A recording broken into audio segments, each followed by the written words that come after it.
This child is our property, the elves arrogantly say. The dwarves who've adopted the human child step forth, brandishing their axes.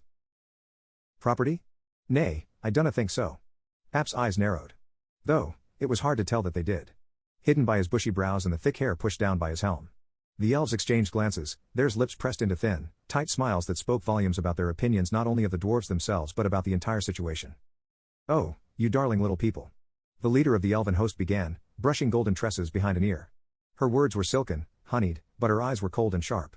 I think you misunderstand. That creature in your midst is a terrible monster. I'm sure you remember the war we elves fought only a moment ago. She paused, and saw the dwarves look between each other, their recognition almost bringing warmth to her gaze. The child is part of the treaty, so you see. But the elf had seen nothing. Nothing of the past decade, the moment she spoke of. She had not seen the child in the blizzard half dead, not seen them screaming of the host that had butchered her people. She did not nurture, nor tend to the wounds.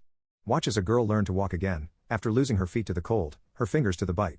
The ingenuity of forging bringing back limbs, the secrets of crafting passed down by those who could not have children of their own. The child learning, growing, healing, and becoming. No longer what she once was, no, not at all. No. You are wrong.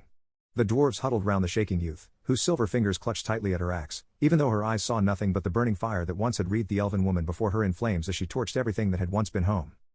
Wrong? Aye, there's nae humans here, elf. The shield wall raised as axes clanked together, nothing but pure-blooded dwarves, proven in the forge. The girl's shaking stopped as Pap's axe crossed with her own. What do we fight for? For rock and stone, forge father.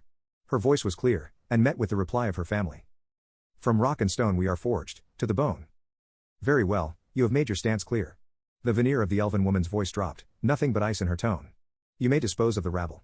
She waved her hand, and the war of the stone maiden began.